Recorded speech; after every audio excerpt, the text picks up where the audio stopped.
Good afternoon, ladies and gentlemen. Please take your seats. We're going to start with our afternoon panel. And I'd like to welcome to the stage Dr. Robert K. Ross. Move on with are my panelists here.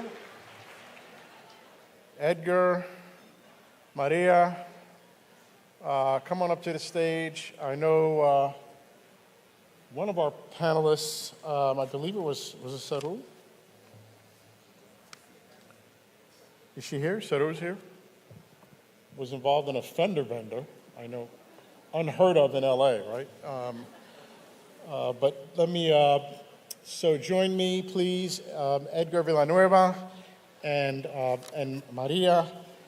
Please come on up. I'll introduce you more formally as we sit down. Maria Salinas, President, CEO of the LA Chamber of Commerce. Edgar Villanueva, the Vice President of Programs and Advocacy at the Schott Foundation for Public Education. We will be joined by Saru Jayaraman, who was involved in a fender bender, and she may come rushing onto the stage in very dramatic fashion, but welcome her warmly when she shows up. So this is the last session of what I hear has been a great day. I don't see Chris Essel. Where's Chris?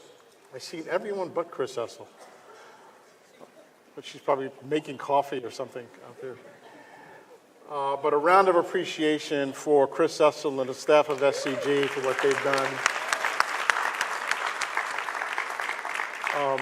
This organization, those of you that have been in philanthropy or in philanthropy, I've been thrilled to see the leaps and bounds that SCG has made, both in terms of not just membership counting, which has been phenomenal growth for SCG, so many more partners, but messaging and content, and beginning to stand up as this conference shows and this session shows, and I'll introduce the panel this way. It's my point of view that the nonprofit sector generally in America, the poorly named nonprofit sector,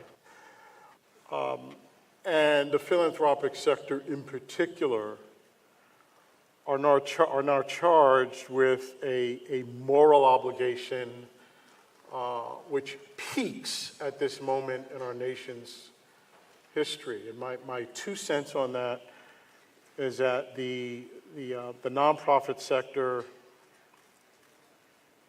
being on paper conferred to us as a tax status, that the only reason for being that we share is our tax status, and that we need to be, particularly now and moving forward, much more than that, right? And the much more than that, for my 2 cents, is addressing inequality in America. That's you just heard Bob Ross's 2 cents about the role of the nonprofit and philanthropic sector in America, which means that we are more than a charity sector, that we need to be about change. And in a sense, that's what this closing plenary panel conversation is about. We find ourselves at a moment, in particular in that moment, I think, stands out in sharper relief and with sharper outline since the election of November 2016.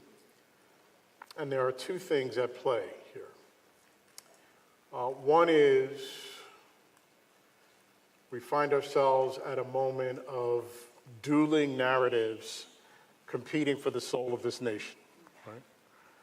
One narrative is about exclusion and who merits being part of the American dream, and the other narrative is about inclusion and how do we have an American dream that's all in.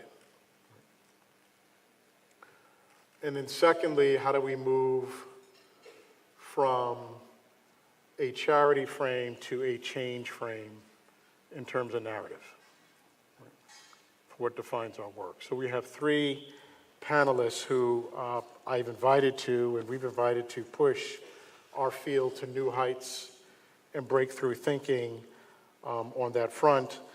We have on the stage right now Maria Salinas, who is the relatively brand new, almost brand new, President and CEO of the Los Angeles Chamber of Commerce.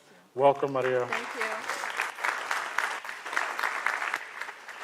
She said she's still on her honeymoon, so we should be kind to her just this day. And we have Edgar Villanueva, who is Vice President of Programs and Advocacy at the Schott Foundation for Public Education, and is the author of, you got to buy this book, y'all, okay? Of Decolonizing Wealth, where he pushes philanthropy and other institutions to new thinking about the decolonization of wealth in America, and I'm going to ask him to speak to that as well. But the book is just about to be out, right, Edgar? But you can pre-order it on Amazon, right? Okay. So if you pull out your phone, I give you, it's okay to pull out your phone if you're going to order Edgar's book. And we'll talk about that. So, and then we don't have Saru here yet, right? No one's seen her yet? Okay. She'll join. So, let's, my mic on? Okay. Maria, so you have this position now as president of our Chamber of Commerce. Have we ever had a Latina president of the Chamber in Los Angeles? No, we have not. So you're the first, okay. And have we ever had a woman before?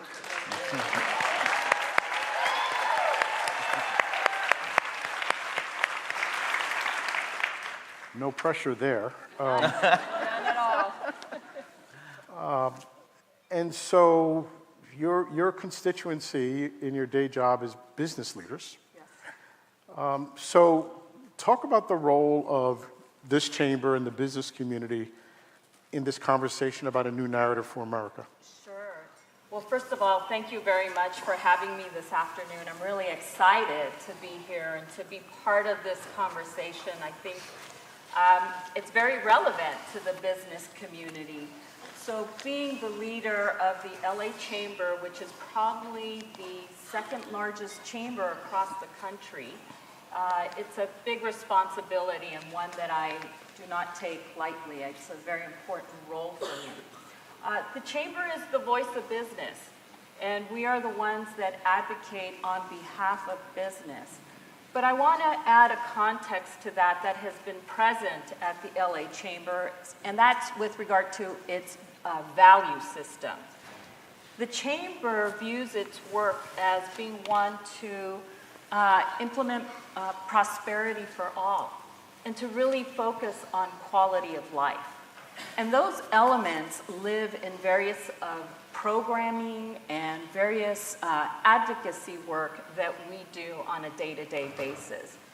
So while you might think of the business community as one focused on profits and the bottom line and things of that nature, I want you to know that for this chamber, it's just as important to ensure that our region has a great quality of life.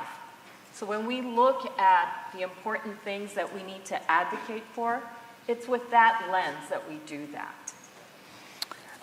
And before this session is over, I want you to be comfortable letting this audience of philanthropic leaders know how we help you succeed. So just make sure you feel comfortable doing that.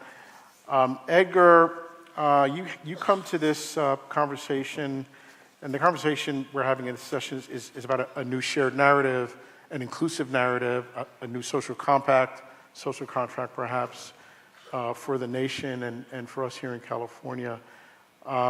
You are a foundation person, and you are also ensconced in Native American issues around equity. And so talk about, you have a couple of roles that you come with this conversation with. Can you just let the audience know about those? Yeah, lots of identities.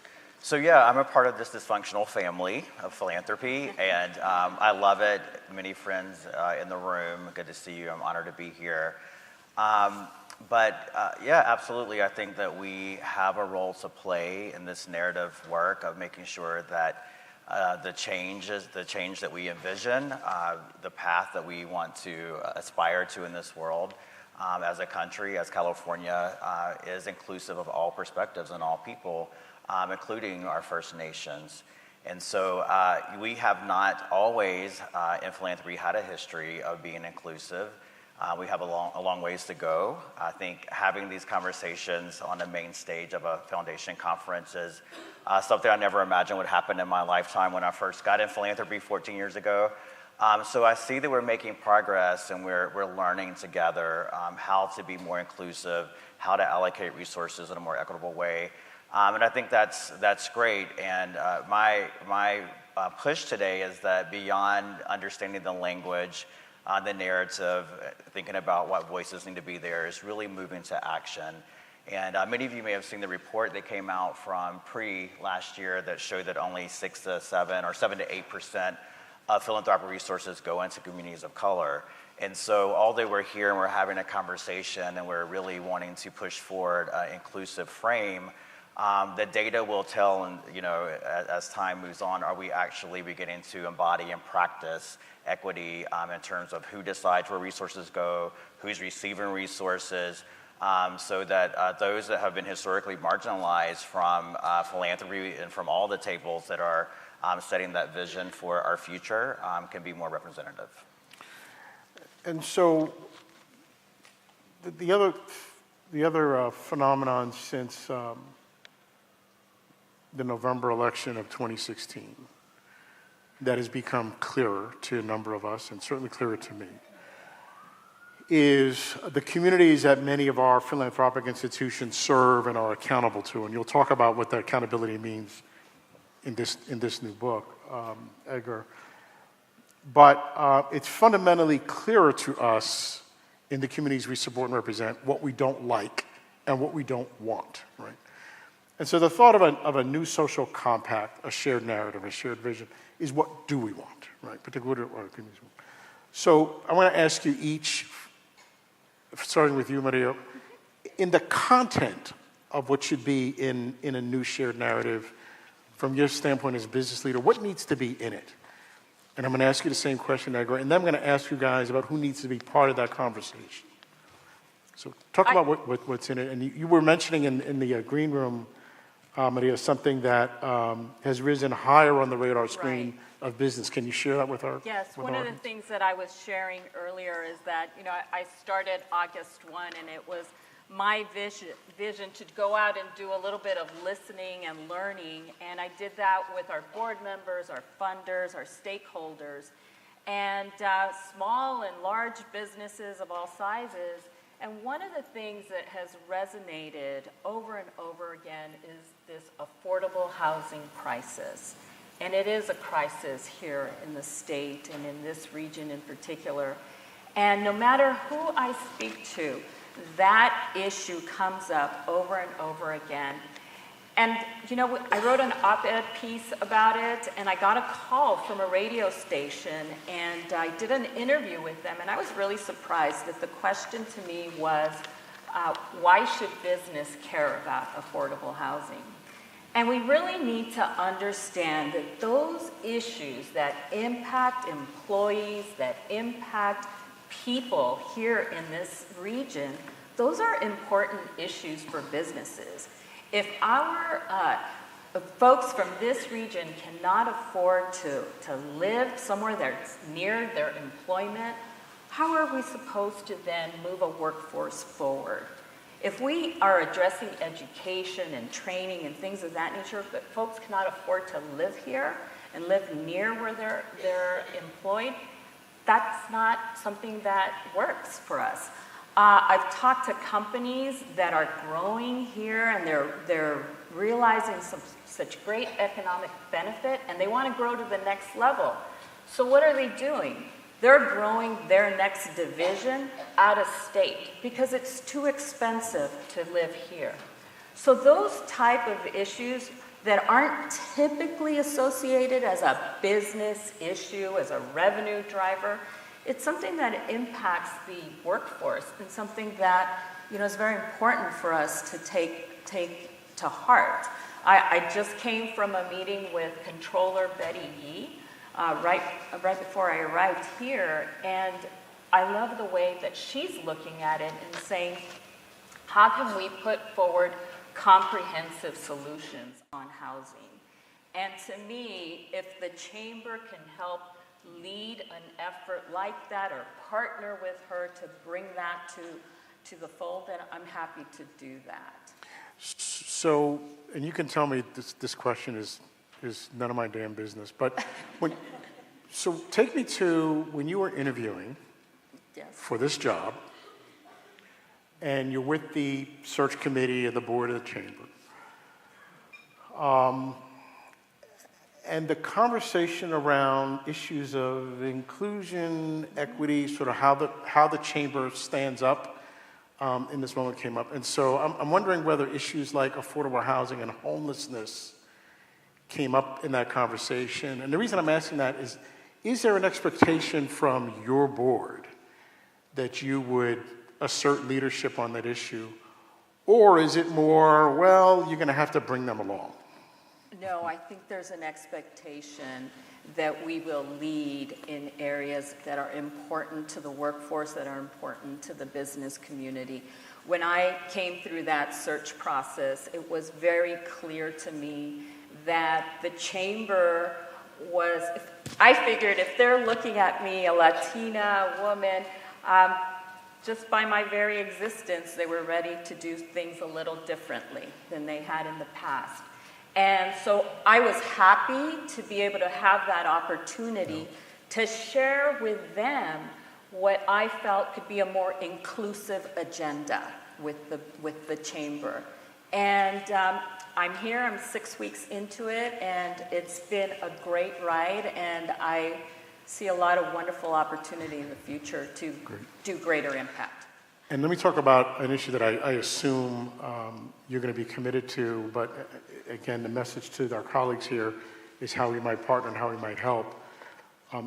No shared vision, shared narrative for the future of American California is going to be complete without economic inclusion and economic opportunity. So say a little bit more about how the chamber might show up. I think the way that the chamber can show up, one of the most important roles that the chamber can take is to be a convener of thought leaders, a convener of individuals with different perspectives.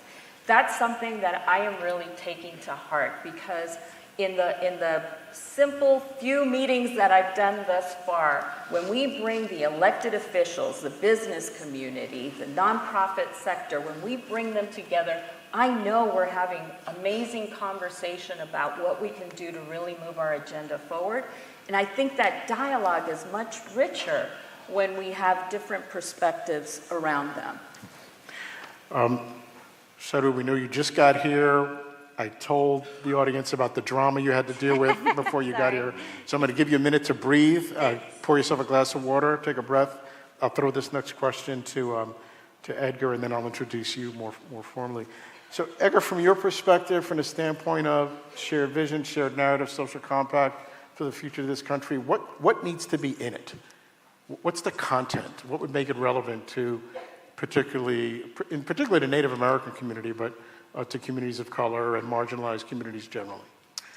Oh man, everything needs to be in it. I mean, the word comprehensive that you said, Maria, really jumped out to me. I think we have to think of a holistic approach. And if you want to learn about intersectionality or a holistic approach, you should definitely talk to natives as sort of our worldview of how we approach things. And philanthropy is just terrible. We're terrible about our siloed approaches and what I think of as false barriers to funding real work sometimes. You know, we say, well, we have this, mission, we don't fund that, or we only support kids up to this age, and as all of a sudden, when they turn the next age, they're not impacted. So, I think that when we're thinking about, we have to really kind of get beyond that siloed approach and that bubble that we exist in to really think about very holistic approaches and making sure that what we're supporting is relevant and responsive to the community. And so our theories of change and the research that we sponsor and the well-intended work is, it has a place, but we need to truly listen. Not hire consultants to send out to listen, but we need to truly be in community and have proximity, and then design our grant-making strategies that are in response. I think that, I think of my community, the Native community, as being a part of the resilient. And if you're thinking about sustaining the earth, if you're thinking about, bringing balance back and what is it really going to take for us to thrive, Natives actually know a little bit about that. We're still here, and especially my tribe from North Carolina, the fact that there's any remnant of nativeness that's there is really a miracle. And so really looking at folks outside of our intellectual circles for solutions. And it's not that philanthropy doesn't have a role to play, but sometimes our privilege really blinds us to solutions that work best for everyone. And so I think whatever ends up in a compact or a document that's going to be a blueprint for guiding us all together to a better place, it has got to be something that is created in partnership, and ownership has to be driven by the community, or we're going to end up with another fancy plan that foundations supported and businesses supported that sits on a shelf. And the community is going to show up and do work that is really relevant and responsive to the lives that are living every day. And so we need to get. So let me push you to push us. Okay. And let me tee this up by feeding back to you, Edgar, something at the California Endowment. We've done community feedback surveys and reports, and we do the CEP survey. And let me just mention a couple of things we've heard that grantees think we need to be better at doing, or that we're just doing badly, and get you to respond to them. So what we've heard is, and I'm summarizing, if you, California Endowment, could stop trying to lead us with your initiatives and pay more attention to, back to your point, the alliance building, coalition supportive, intersectionality space, the space for us to and structure for us to collaborate and move our collective agenda, to support our leadership and development, to build our capacity, right? So do less initiative leading from your office, Bob Ross, and support what we need to build movements. And so I just wanted to parrot that back to sort of what we're hearing. I don't think I shocked anybody with that revelation, but speak to how one or two things, some of them come up in this book, we really ought to think about doing differently and doing better in order to decolonize wealth and invite folks into conversation. Yes. Oh, such a good question. I wish I had like 30 minutes to respond to it. I'm going to be really brief because I know Saru is going to say really amazing things that I want to hear. Ultimately, we have to think about the history of this country of colonization that has contributed to that otherness that we've talked about today, the paradigm of us versus them. And philanthropy is connected to that history of how wealth was accumulated in this country that has left certain communities in trauma, and then certain communities, including many of us that work in philanthropy, have benefited from that system, right? And so in order to really get to a place where we can be an authentic partnership with the communities that we want to support, we have to understand that history. We have to have a reckoning with that history. We need to apologize. We need to understand how we have contributed to maintaining that inequality in ways, and then understand, is there a way that we can use our resources? Which includes the matter of race. Yes, and racism. Race is central to all of that. It's absolutely central. And then really understanding, is there a way now that we can look at how to use our resources in a way that is going to build power in communities and facilitate that healing that the accumulation of wealth has caused that trauma around. And at minimum, we can stop more harm from happening, right? If we just really examine ourselves and our practices and really be accountable to communities. If you look how the conservative folks invest and support work, it's very much different from how a lot of philanthropy is supporting along silos or along issue areas. They really do invest in a very comprehensive way in people that they believe are going to be leaders of an agenda that is a broad agenda. And so I think often, because we need to feel legitimate in philanthropy that we're doing something, we want to get really specific, and we want to, really push nonprofits to like results around things, or we create our own campaigns as funders, which there's very few of those that have actually succeeded. Like, we want all of the nonprofits to adopt our language and our framework, and we pretend that we're like their only funder. And so they're having to do that for a number of funders. Like, when they're talking to one funder, they call it this, and they talk to another funder. And so, we're in a time of just urgent, radical change that is needed in this country. Lives are on the line. So we need to sort of, take a step back and really think about how we're engaging in community and who we're funding, and kind of let go of things that are not really taking hold of, the community's not taking hold of. And if that means letting go of some campaign or language that we've been championing for years, that's fine. We have to be as authentic and real about what we're trying to do as possible, which is really hard for a lot of us to do because Are you trying to suggest that we in philanthropy are not the smartest people on the planet? Not always.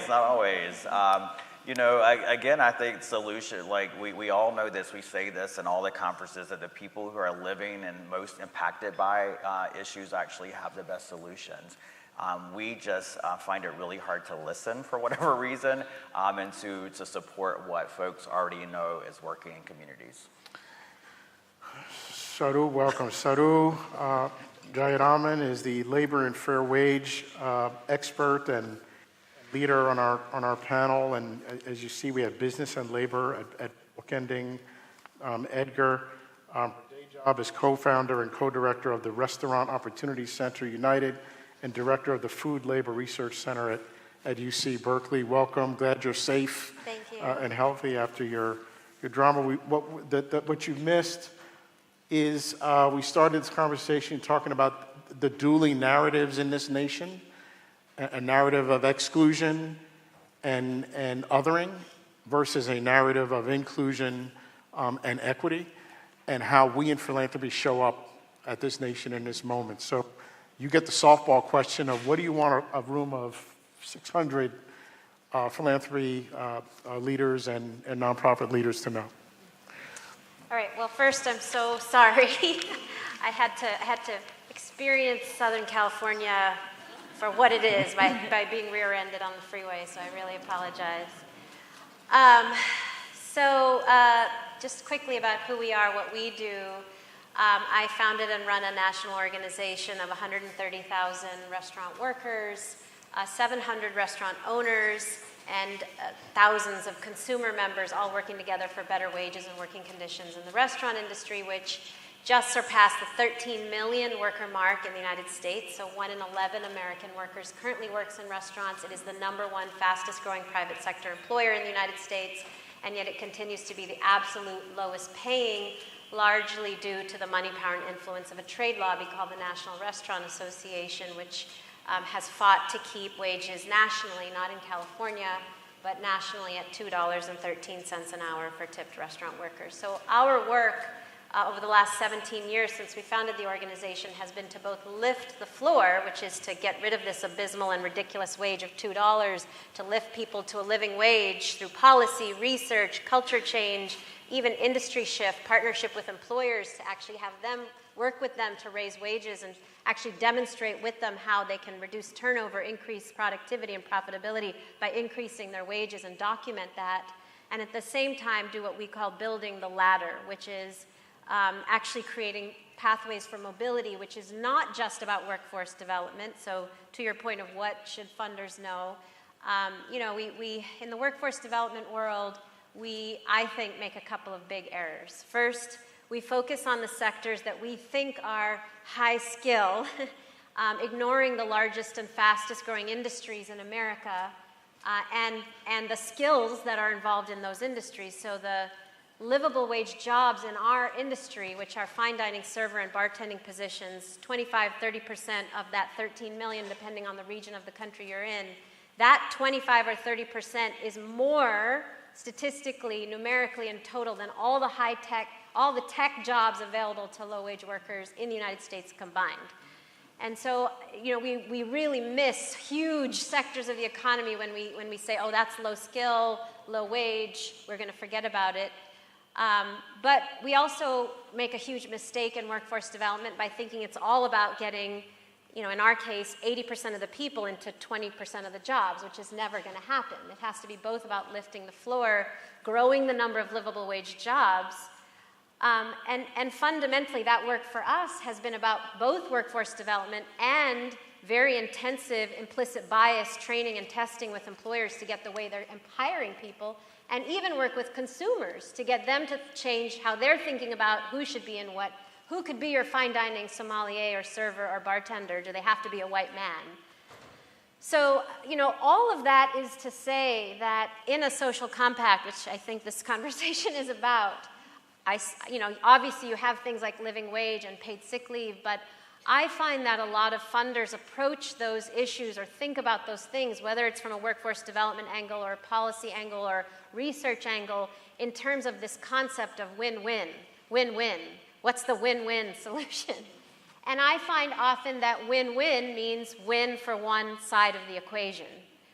That in win-win, we're trying to please employers. We're trying to figure out what do employers need and then basically bring workers along to that what do employers need side of the equation.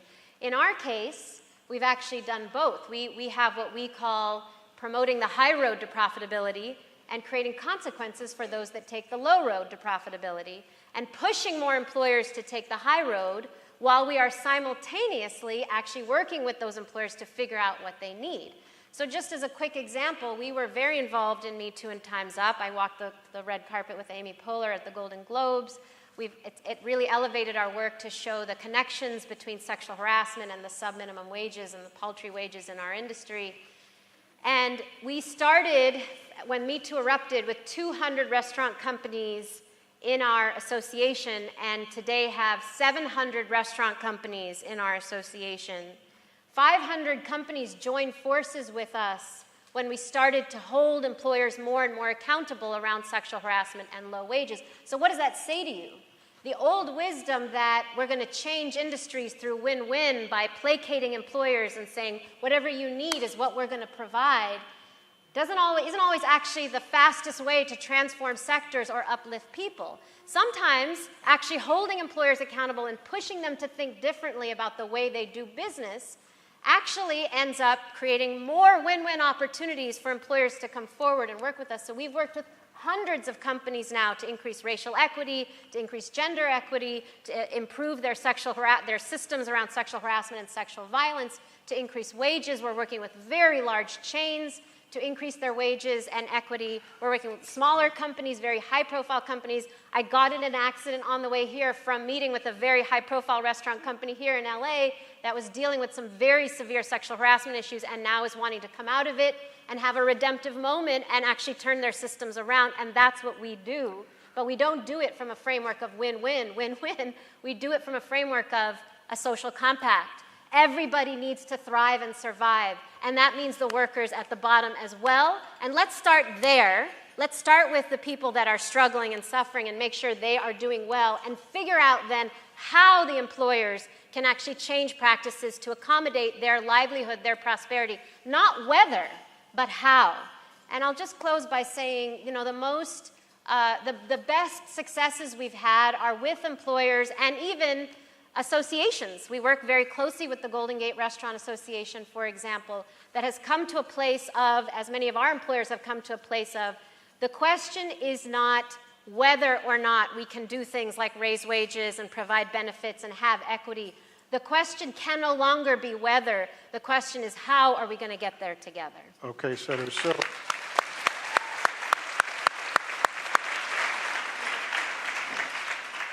girl showed up late and started filibustering. Huh?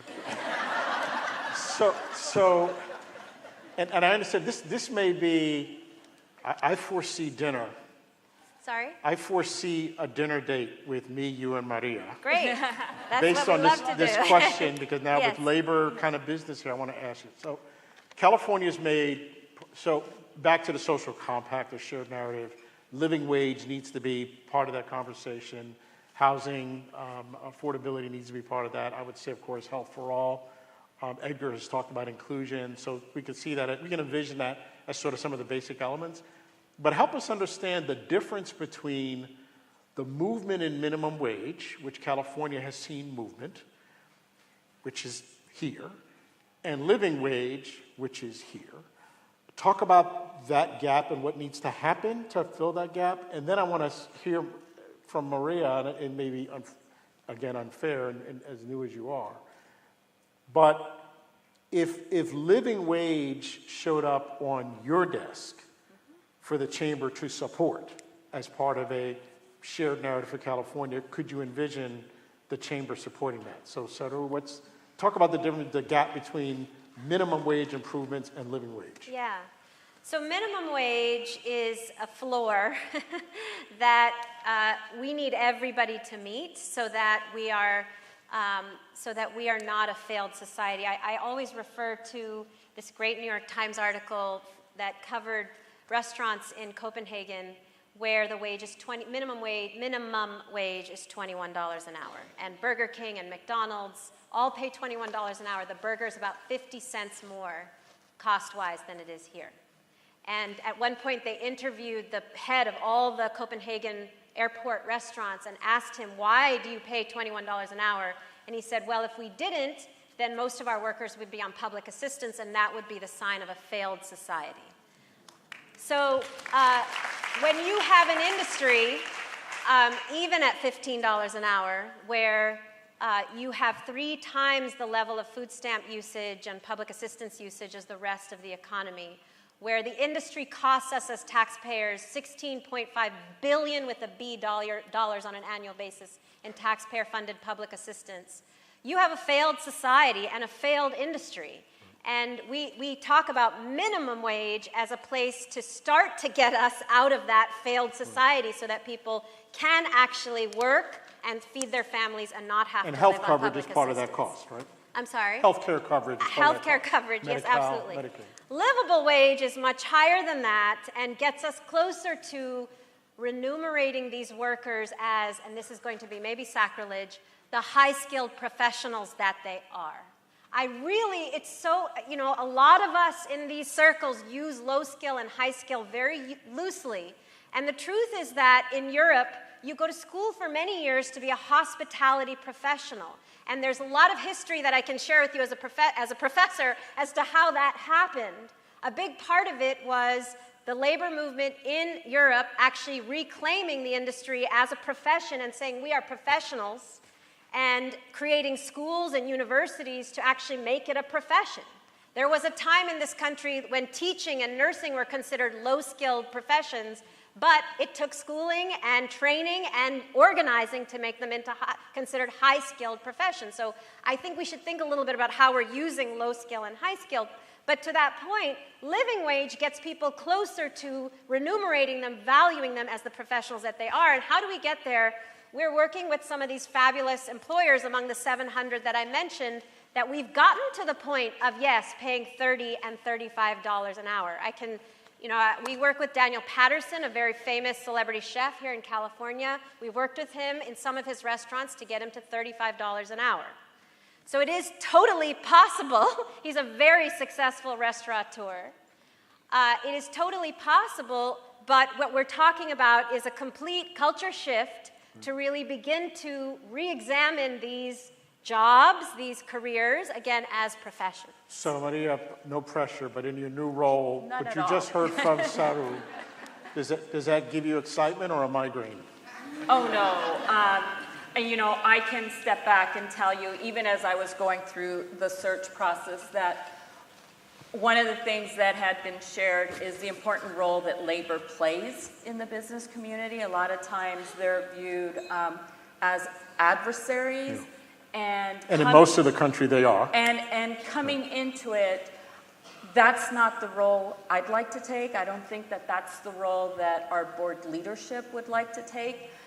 We've been very supportive of the minimum wage. We understand what living wage means and the implications for large businesses and really for the bigger implications for the smaller businesses. But I think that's one of those conversations that the Chamber will continue to address and look for that. Where's that common ground? Right. And I love some of the things that were shared, so I'll take you up on that dinner. Okay, so if someone tweets Chamber of Commerce head is supportive of living wage, that's okay with you? Don't do that. You said you weren't going to get me I in know, trouble. and I did. Believe it or not, we're out of time by the clock. I'm taking 5 minutes from your reception to finish up with our colleagues here. If that's it's one last glass of wine, which is okay. So as we get to the wrap up, I just want each of you to the if just one thing question, right? If I mean, there's a lot of different kind of foundation leaders and foundations in here. We're talking about an inclusive narrative which is shared, which talks about shared prosperity, a vision for the state of California that is very different than what we're hearing out of Washington. So all that's well and good, and that's fine. But that's a big giant ticket, right? Even for a single large foundation. But I want to give you a round robin of, in this kind of conversation, if there's just one thing that you'd like each of the foundation leaders here to think about leaving this hall today, what would that one thing be that helps contributes in some way to moving this dial forward? And Edgar, I know you have just 10 things, but pick one or two, and I'll start with you. Okay, awesome. I did have 10 things, but I think that money keeps coming up, right? We work in the money business. We move money, and we should be okay talking about that. I think we need to think about the role of money and the role that it has played in our society, the accumulation of wealth, and what can we do to close the race wealth gap? All of these initiatives are about really reallocating wealth in a certain kind of way. So my ask to you all is to take a long gaze in the mirror and ask yourself a couple of questions. What are you doing to really begin to chip away at the history of who has wealth and who does not have wealth? And are you funding efforts that are building power in communities to exercise their sovereignty and their resilience and to create their own and design their own solutions out of poverty and to a place where we're all thriving? And remember, it's a native principle, Lakota principle, that all of our suffering is mutual and all of our thriving is mutual. And from your vantage point, Edgar, do I take, when you, in your book, and the title of it, Decolonizing Wealth, is wealth synonymous with power or not necessarily? It's a really good question. Yes, in many ways, right? But money does not, replace people power and what is possible when folks feel empowered and act on their own behalf. But money, absolutely, the most powerful folks in our country are folks with wealth. And we're seeing places where that's beginning to turn over, where folks who are less wealthy are standing in their power and making change. And so we have the responsibility of folks who represent wealth and manage wealth and move wealth to understand that and that power dynamic and how we show up in the space and do our best to move that power back into its appropriate place, and that's in community. Okay, so wealth is an approximate proxy for power. Absolutely. Maria, how can philanthropy stand up to support you in the vision that you bring into the chamber? I think that what I hope to bring to the chamber is to, have a fresh look and make sure that we are as inclusive as possible in our own programs. And convening various stakeholders to make sure we have that rich dialogue that includes elected officials and business leaders and labor into conversations that are really important. I would invite you to participate with us, to join us, to get to know us. We have an amazing education team that has been here at this conference, and everything that is done in there is to move our society forward from early education to K through 12 to higher ed. So my ask to you is to stay close to us, to work with us, to figure out how to partner with us. There's so many activities and programs that we do that we're trying to be as inclusive as possible as we move an agenda forward. Yeah, and I've been remiss. I mean, the new leadership, fresh leadership at the LA Chamber, but the LA Chamber, and I want to thank, I saw David Rattray here, but on issues of educational equity, on issues of health, of issues of homelessness, I mean, the LA Chamber has been in the conversation. So thank you, David Rattray and the Chamber for and what you're going to take it to the next level, right, Maria? Yes. And Saru, let me phrase the question for you even more challenging for us, which is, where do you think philanthropy, how do we need to show up more courageously than we ever have been going forward? Yeah. Well, I've already said one thing, which is whether it's in the employment, wages, benefits context, or it's in healthcare, we're in California. We have an obligation as Californians to push further, not to sit on our laurels and say we've got it better than the rest of the country, we have better standards, we're more diverse, not to sit on our laurels, but rather to push further. We have that obligation because we lead the country on these issues. I mean, just as a quick example, the sub-minimum wage for tipped workers of $2 is a direct legacy of slavery. But the origins of tipping were in feudal Europe, where tips were always on top of a wage, as they are in California. So rather than being proud of the fact that we're at 15 plus tips, we don't have a sub-minimum wage, we should recognize we're actually just doing what was done in feudal times. So we're at feudalism. Let's keep going. Let's keep going to a place where people are actually recognized and thriving as the professionals that they are. What would that mean? In our case, we go from the wage place of, yes, we're better off on wages than the rest of the country, but gosh, we are worse on racial equity in the restaurant industry than we are than the rest of the country. We've actually measured it. The race wage gap in the restaurant industry is higher here than it is anywhere else in the country. And that is because as wages have gone up, we have not paid enough attention to actually segregation within sectors and desegregation and mobility. And we've allowed ourselves in philanthropy and nonprofits to settle. In my industry, all training outside of us focuses on entry-level, culinary, back-of-house positions. We're one of the few that focuses on fine dining server and bartender living wage positions. And I just use it as an example to say, we have to push ourselves as Californians to not rest on our laurels, but rather to push beyond and say, what do we really want? Not what can we achieve? Not what's the win-win? Not what will please the person we're working with, the employer, the healthcare system, the education system, whatever it is, but rather how can we both push and work with. It is possible to both push and work with a system at the same time. We've done it. You can both push employers and partner with them at the same time. But if you don't push, where you end up is complacency. Where you end up is actually just feeding a system that exists rather than trying to change the system for all. Thank you. I'll close with the following, and Tuli or Chris, let me know whether we have time for questions or not. I don't want to do violence to the reception hour already, but I'll close with the following from our point of view at the Endowment. So, in church yesterday, one of the liturgical readings was from Book of Proverbs, and I was struck by one particular line, and it said, and I'm paraphrasing, not quoting directly, it talked about the wisdom being in the streets. And the following sentence was, she raises her voice in the squares. And I was sort of struck by, so when was that written? Right? A couple of thousand years ago? I don't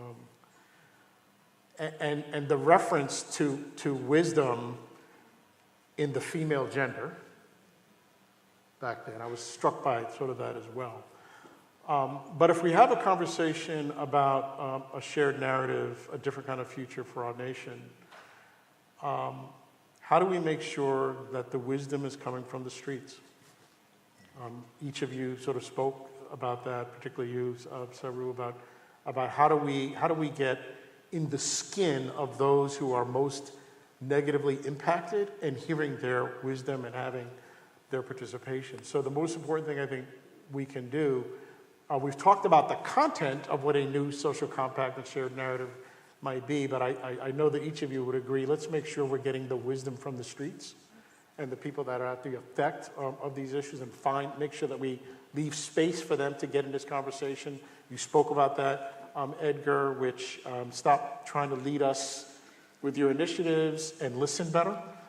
And so certainly at the California Endowment, we're going to try and do better at that. We're certainly way less than perfect. But I leave that thought with all of you here, no matter where you are and what your foundation is. How do you be a better listener in the year to come? And how do we make sure we get that wisdom in the streets about a new inclusive narrative and a future for our state of California? Join me in thanking our panelists.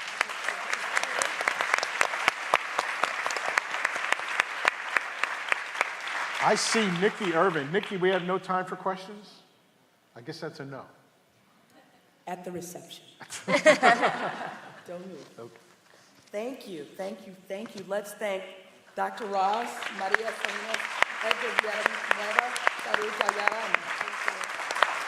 Can't think of a better way to close a really provocative day. My name is Nikki Irvin. I'm the vice chair of the board of directors of SoCal Grantmakers, and I just have a few minutes of wrap-up thoughts before we usher ourselves out for a refreshment at the end of a provocative day. We have been here 8 hours today, and the day began very provocatively with a question that our leader, Chris Essel, asked us. She asked, why are our neighborhoods and schools still segregated 50 years post-Jim Crow? And our chair, B. Solis, followed up by asking, how can we test ourselves? How can we push past the caution?